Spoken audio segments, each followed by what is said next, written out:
Sobat Sehat RS Unut semua, semoga dalam keadaan sehat ya.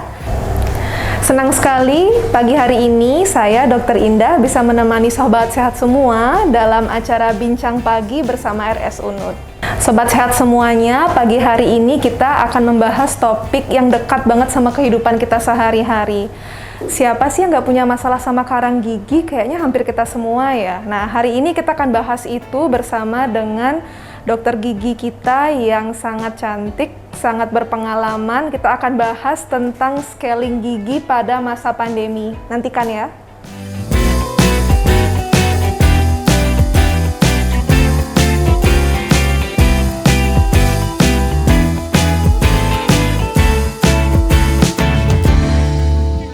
Nah, bersama kita sekarang sudah ada Dr. Sista. Dr. Sista, halo, selamat pagi. Dokter. Selamat pagi, Dok. Selamat pagi. Nah, ini adalah narasumber kita pada hari ini. Kita akan bahas karang gigi dan scaling di masa pandemi sampai tuntas ya, Dok ya. Iya. Kalau begitu, nah kita mulai dari mana ya? Karang gigi dulu deh, Dok. Kalau gitu, apa sih karang gigi itu, Dok? Sebetulnya mungkin teman-teman ada yang bertanya-tanya gitu. Sebenarnya sih kalau misalkan karang gigi itu banyak banget yang nggak tahu ya, dan kadang ngerasa dan agak sedikit menyepelekan karang gigi. Sebenarnya karang gigi itu terdiri dari penumpukan plak atau nggak sisa makanan yang mulai mengeras yang ada di dalam gigi, Dok. Sisa makanan menumpuk ya berarti ya. Itu berarti bisa dicegah apa gimana sih, Dok? Sebenarnya sih bisa dicegah, Dok. Tapi sebelum kita mencegah tuh seharusnya tuh kadang-kala nih ya, pasien itu tuh nggak tahu nih, karang gigi kayak nggak bersih gitu. Kalau misalnya bersihin nggak bersihin kalau misalnya sikat gigi kan. Nah itu tuh kadang misalnya agak sedikit masyarakat kita tuh suka menyepelekan. Jadi kadang gosok gigi udah kadang cepet-cepet kayak gitu kan. Itu juga bisa nyebabin karang gigi, Dok. Jadi pencegahannya itu adalah kitanya tuh harus bener cara gosok giginya yang terutama. Terus yang kedua, kita harus menjaga OH di dalam mulut itu ya dengan baik dan benar. Misalnya menjaga OH itu dengan cara makanan yang sehat, kurangi makan makanan yang manis seperti konsumsi gula, yang kayak gitu, makanan yang lengket itu juga bisa nyebabin adanya karang gigi, Dok. Terus habis itu perlunya mengkonsumsi buah-buahan. Jadi harus ada serat. Kayak harus gitu. Ada serat ya. Ternyata serat nggak cuma untuk usus aja, untuk gigi juga penting ya, Dok ya ternyata ya. Oke. Nah, soalnya gini, Dok, kalau ngomongin tentang sikat gigi gitu, kebersihan gigi, rasanya kalau zaman sekarang jarang ya ada orang yang abai sama sikat gigi. Biasanya sih ya ada lah, sehari pasti lah sikat gigi. Tapi kenapa ya kok karang gigi tuh selalu aja ada? Gimana sih itu, Dok? Mungkin kalau misalnya salah satu, misalnya udah rajin gosok gigi nih, tapi masih tetap ada karang gigi. Salah satu faktornya kenapa masih tetap ada karang gigi, karena air liur yang kita tuh kadang kan ada yang asam dan yang basah, Dok. Nah, jadi mungkin kalau misalkan yang lebih banyak asamnya, karang giginya lebih banyak dan lebih cepat ada. Dan yang kedua, walaupun udah rajin gosok gigi nih, kan belum tentu cara gosok giginya benar. Itu dia ya. Gosok giginya udah benar belum? Bener. Nah, kalau gitu cara gosok gigi yang benar gimana kalau sih, misalnya Dok? untuk cara gosok gigi yang benar, yang pertama kali itu nggak perlu sikat gigi itu yang kenceng.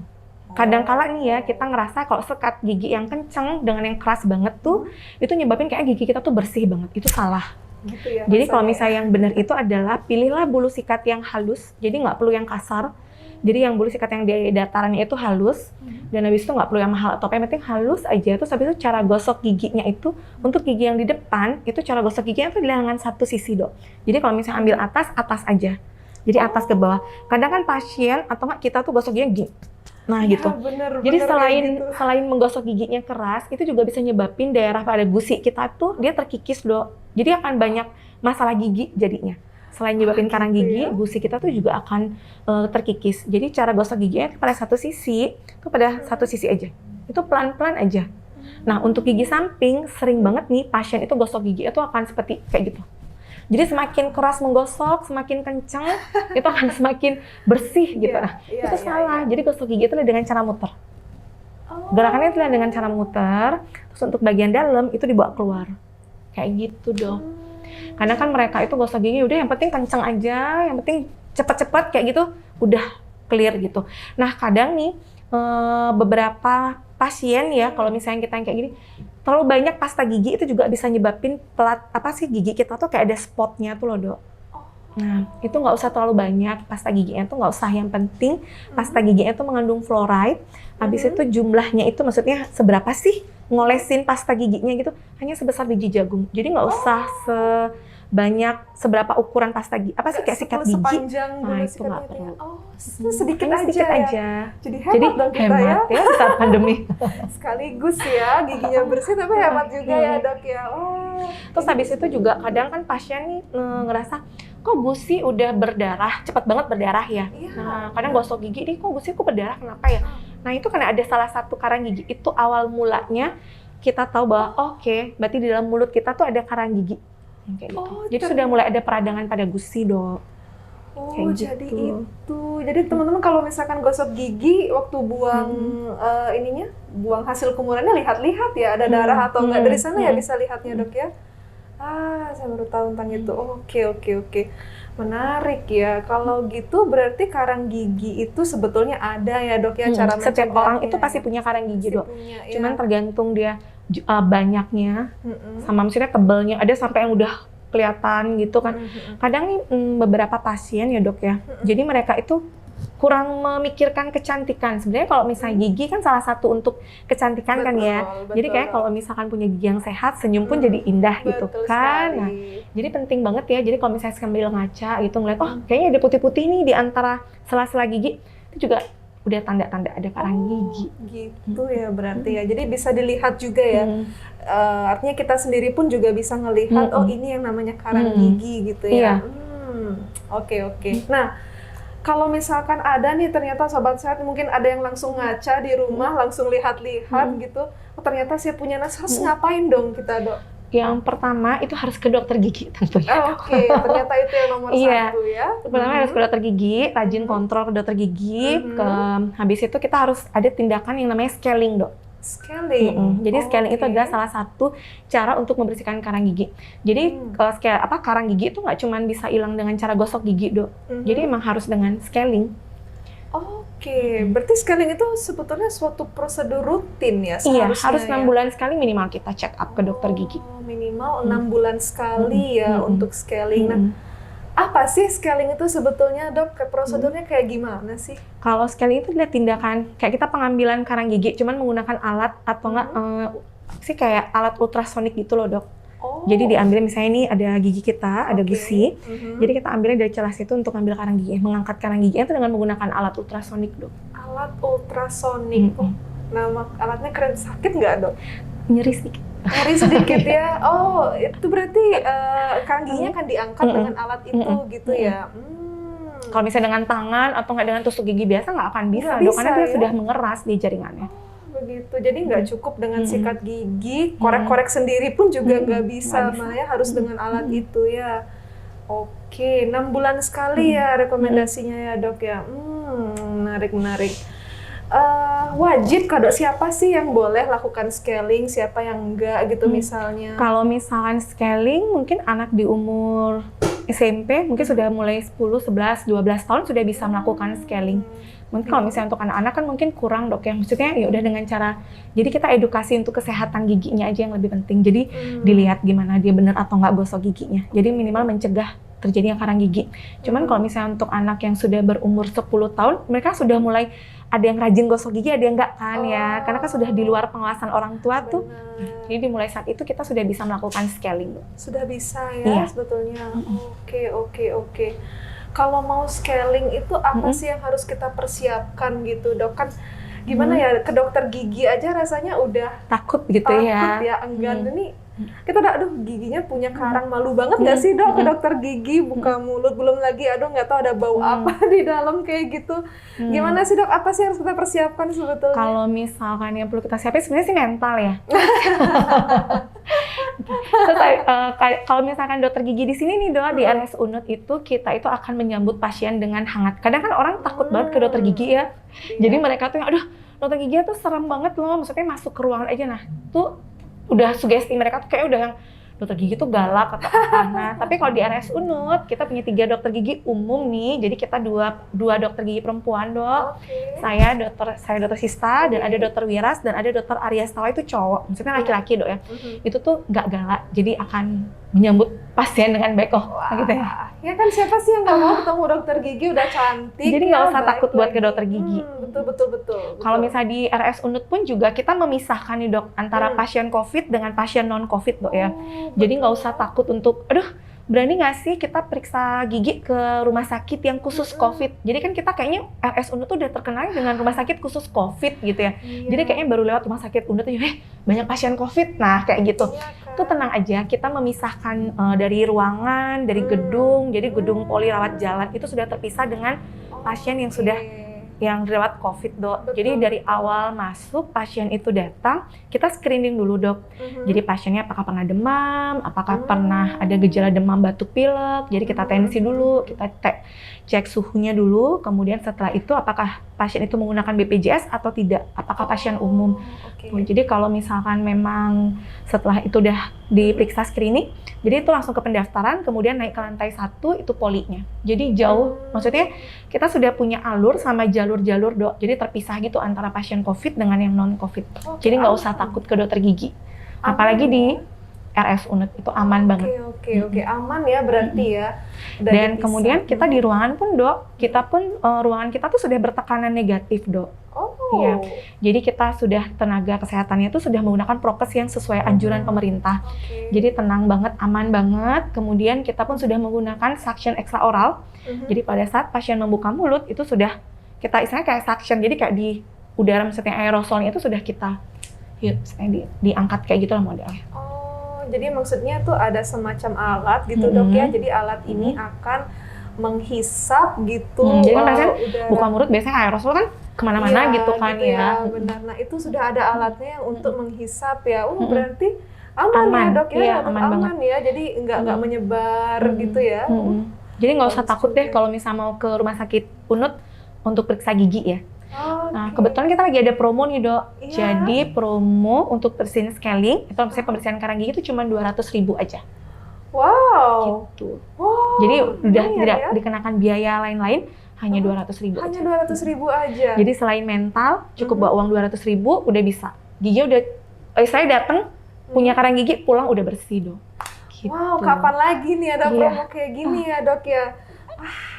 Menarik. Udah ada yang tertarik belum? Udah ada yang mau daftar? Kalau misalnya minat nih teman-teman sobat-sobat sehat rumah sakit Unut, gimana sih tata caranya dok kalau misalkan berminat nih? Oke, kalau misalnya mau periksa ke RS Unut, terutama ke poli gigi, kita kebetulan bukanya itu sudah dari hari Senin sampai Jumat dok, dari jam 8 sampai jam 4, tapi tutup pendaftaran jam 2. Oke. Iya. Jadi kayak gitu ya, jadinya datang, daftar dari hari Senin sampai Jumat ya dok ya, dari jam 8 sudah bisa sampai jam 4, tapi pendaftaran tutup jam 2 dok. Oke. Kalau begitu, selain tadi yang dokter bilang mental, itu nggak ada lagi perlu disiapkan. Di rumah tuh harus ngapain? Apa perlu kumur-kumur apa gimana gitu untuk mencegah biar karang giginya nggak banyak gitu ya. Betul. Kalau itu pencegahannya yang bisa dilakuin di rumah, maksudnya biar tidak banyak gitu karang gigi yang ada di dalam mulut. Yang pertama, perbaiki cara gosok giginya. Jadi gosok giginya harus yang benar. Kemudian OH di dalam mulut itu harus dijaga. Maksudnya yang kita konsumsi makanan yang berserat, yang saya bilang buah-buahan, yang kayak gitu itu yang harus dijaga. Yang ketiga itu boleh kumur-kumur dok dengan menggunakan larutan yang ada alkohol atau yang tidak. Tapi nggak boleh sering dok. Karena kalau misalkan sering-sering pakai obat kumur yang ada alkoholnya itu juga nggak bagus di dalam maksudnya di dalam mulut nih. Kenapa kayak gitu? Karena kan di dalam mulut kita tuh juga butuh mikroorganisme dok yang untuk menginikan kayak bakteri atau ini dalam mulut ya dok ya. Jadi itu nggak boleh sering-sering. Kalau misalkan sering-sering pakai yang menggunakan alkohol, itu malah jadi kebas gitu. Jadi kayak lidah kebas. Jadi itu bisa juga karena keseringan kan. Ada efek samping kayak gitu ya. Iya, itu juga nggak boleh. Oke, jadi jangan keseringan ya kalau kayak gitu ya. Oke, terus kalau misalkan, tadi dokter udah jelaskan tentang scaling itu akan diapain aja gitu ya, terus apa yang akan dilakukan, apa yang dilakukan sebelum scaling. Nah, sekarang setelahnya nih dok, scaling sudah beres, gitu gigi sudah cantik, apa sih pantangan? Ada pantangan nggak dok? Kalau pantangan sih enggak. Jadi kalau misalnya setelah scaling mau makan enak, mau makan apa, minum apa aja boleh. Cuman sih kalau saya sarankan kan yang namanya baru habis scaling ya. Jadi kan gusi itu agak sedikit terbuka karena kan karang gigi itu kadang dia suka masuk ke dalam gusi nih dok. Jadi pada saat kita buka kan gusi agak terbuka. Kadang kalau misalkan kena AC atau ngomong aja kayak ngilu-ngilu gitu kan. Kadang pasien kok ngilu-ngilu banget. Nah pertama kali itu diganti pasta giginya dulu, pasta gigi yang sensitif. Kalau yang untuk yang nggak kuat atau nggak yang punya gigi sensitif, itu pasta gigi diganti dulu pakai yang sensitif. Sisanya kalau misalnya mau makan minuman atau apa bebas. Bebas ya sebetulnya kalau. Nah, cuma nih kalau bisa saya kasih saran ya, kalau misalkan buat yang biar nggak, kan ada beberapa pasien nih, kok satu sisi yang karang giginya banyak banget nih, yang satu sisi tapi bersih, kok bisa ya? Nah kayak gitu. Nah itu karena kesalahan kita itu mengunyah pada satu sisi dok. Mengunyah pada satu sisi. Kadang kan kita nih sering banget ngunyah tuh cuma pada satu sisi aja ya. Kayaknya lebih enak ya udah ngunyah kanan-kanan aja kayak gitu. Iya juga ya. Jadi yang bersih itu pasti yang kanan. Kenapa yang kayak gitu? Karena kan yang itu yang kena cairan lebih banyak, cairan ludah kan ya. Jadi yang sebelah sini ya kan enggak tuh. Nah jadi kalau misalnya bisa saya sarankan, kalau misalkan ngunyah atau nggak belajar kita ngikutin makanan itu, kalau bisa gunakan sisi kiri dan sisi kanan. Kalau misalkan memang nih nggak bisa di sisi kiri kanan nih dok, jadi ya udah deh di kanan dulu. Nanti kalau misalkan udah mulai lunak, jadi sebelah kiri. Jadi biar dia bersihnya itu dia sama gitu, merata gitu. Jadi nggak yang cuma satu sisi aja. Karena kalau misalkan cuma ngunyahnya satu sisi nih, satu sisinya kan nggak pernah dipakai ngunyah nih dok. Kadang itu bisa nyebabin gigi goyang loh. Karena kan karang giginya tuh banyak banget tuh yang satu sisi. Gitu. Ada efek seperti itu juga ya gara-gara karang gigi ya. Jadi selain itu juga bisa nyebabin bau mulut juga loh dok. Oh bau mulut datangnya dari sana juga. Jadi jangan deh. Efek jeleknya ya. Kadang sepele sih ya, cuman yang timbulnya tuh banyak. Jadi bisa nyebabin gigi goyang, gusi bisa berdarah kayak gitu. Karang gigi tuh bisa nyebabin banyak penyakit lainnya yang di dalam mulut. Selain itu kan juga bisa nyebabin gigi berlubang. Kayak gitu. Gigi berlubang pun juga bisa ya dok ya. Wah, berarti emang harus rutin dibersihin nih karang gigi ini. Minimal 6 bulan sekali lah kita periksa gigi. 6 bulan sekali ya, oke. Nah, itu ada efek sampingnya nggak sih dok? Misalnya, oke lah kita kalau dokter kan rekomendasinya 6 bulan sekali ya gitu ya kita scaling. Misal gitu ada yang merasa kayaknya aku ini deh lebih awal aja deh scaling jadi kurang dari 6 bulan, agak sering gitu scalingnya itu. Akan ada efek samping kah dok kira-kira? Efek sampingnya mungkin gigi akan lebih terasa ngilu ya, karena kan kita membersihkannya kan dengan menggunakan alat ultrasonik, jadi semakin sering kekikis kan dok. Oh gitu, efek sampingnya ke arah sana. Dan gusi kan jadi lebih sering terbuka kayak gitu kan. Jadi kalau bisa saya sarankan lebih baik 6 bulan sekali 6 bulan aja. Sekali aja sesuai rekomendasinya ya. Oke. Nah, misal nih kita udah ada masalah gitu di dalam mulut kita dok. Kok rasanya aku udah sering berdarah nih gusinya gitu, atau dok aku punya gigi bolong nih, gigi berlubang gitu. Yang seperti itu boleh nggak sih scaling dok? Boleh, malah harus dong. Kalau misalkan gitu penyebab gusi berdarah salah satunya kan karena karang gigi. Jadi emang caranya adalah untuk mengurangi pendarahan pada gusi atau gusi berdarah itu ya dengan cara scaling. Malah gitu ya? Kalau misalkan gigi berlubang, itu emang harus kan kadang kan misalnya ada karang gigi nih nutupin, itu malah bisa nyebabin ntar karang giginya tuh malah nutupin gigi yang lubang dok. Kadang kita suka nggak tahu nih, loh ternyata gigiku berlubang ya. Karena kan ketutupan karang gigi kan. Bisa kayak gitu juga ternyata. Iya, itu wajib banget dan itu perlu banget bersihin karang gigi. Sebenarnya sih hal yang simple dan hal yang sangat sepele banget ya. Kadang pasien atau kadang masyarakat tuh tidak terlalu aware sama yang namanya karang gigi. Dan mereka takut banget nih yang namanya di scaling. Karena dengar apa? Karena dengar suaranya yang terlalu keras banget tuh mereka yang lu takut banget ya aku misalnya di sini. Nah itu takut banget. Mereka itu malah nyebabinnya banyak faktor misalnya dok. Jadi kayak gigi lubang, gusi berdarah, gigi goyang, bau mulut. Itu malah yang nggak bagus kan. Sebenarnya kalau cuman alatnya itu cuman bunyi alatnya aja. Padahal kalau misalnya udah getar di dalam gigi ya nggak sekencang alatnya itu. Ya? Oh jadi begitu. Paling kalau misalnya dirawat sama kita dijamin nggak akan gitu. Oke, udah ada jaminan nih sobat sehat semuanya, aman-aman ya dok ya, semoga ya. Oke. Nah tentang scaling lagi, apa sih ada tips-tips dokter gitu misalnya untuk teman-teman di rumah gitu yang tadi kira-kira belum disampaikan gitu tentang scaling ini, apa kira-kira ada dok? Kalau saya sarankan, periksalah gigi 6 bulan sekali, jangan pelihara sakit gigi, karena sakit gigi itu nggak enak kan ya dok ya. Jadi lebih mending sakit hati dibanding sakit gigi gitu kan. Jadi kontrollah, periksalah gigi kalian itu 6 bulan sekali. Karena kenapa saya sarankan untuk periksa gigi 6 bulan sekali nih? Karena penting banget, karena salah satu penyebab sakit itu dari organ mulut kita. kayak gitu. Sepenting itu ya dok ya, makan mulut. Jadi Oke. rajin lah kayak Iya, gitu. iya, iya. Nah, tentang jadwal, kita mau untuk sobat sehat yang minat datang, berarti seperti yang dokter bilang tadi ya, jadwal polikliniknya ya. Iya, kita buka dari hari Senin sampai Jumat. Sampai Jumat. Dari jam 8 sampai jam 4. Tapi pendaftaran tutup jam 2 ya. Oke, jadi sebaiknya teman-teman datangnya sebelum jam 2 ya, sobat sehat semuanya, supaya bisa terdaftar. Tapi pelayanannya masih akan tetap ada sampai jam 4 sore. Betul begitu ya, Iya. dokter ya? Dan jangan lupa, saya ingatkan rumah sakit kita lagi ada promo nih scaling. Jadi hanya dengan 200.000 aja kalian udah bisa membersihkan karang gigi. Udah keluar-keluar udah cantik. Wah, mantap sekali. 200.000 aja ya dok Iya. ya promonya. Wih, luar biasa.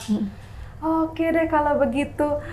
Gimana teman-teman semuanya, sobat sehat? Udah ada yang berminat, udah ada yang tertarik? Ya jangan lupa ya daftar. Jangan lupa juga bahwa di Rumah Sakit Unut kita pelayanannya terpisah ya antara yang COVID atau enggak. Jadi meskipun dilakukan di zaman pandemi, scaling Itu masih bisa dilakukan ya. Jangan sampai gara-gara pandemi nanti giginya malah nggak bagus ya dok ya, malah ada masalah gara-gara itu. Jangan ragu-ragu ya untuk scaling kalau begitu.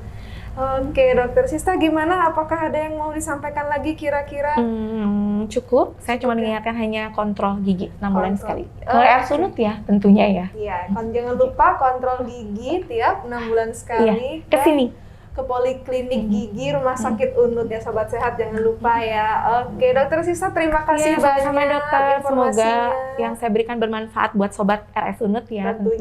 Tentunya sangat bermanfaat, sangat menarik. Terima kasih banyak. Semoga lain waktu kita bisa ketemu lagi ya, dokter Sista. Oke, baik. Nah, itu dia teman-teman semuanya, sobat sehat. Bincang pagi kita kali ini semoga bermanfaat ya untuk sobat sehat semua. Jangan lupa jaga prokes zaman pandemi. Semoga tetap dalam keadaan sehat. Nah, kalau begitu saya Dr. Indah pamit undur diri. Selamat pagi. Semoga selalu sehat semuanya.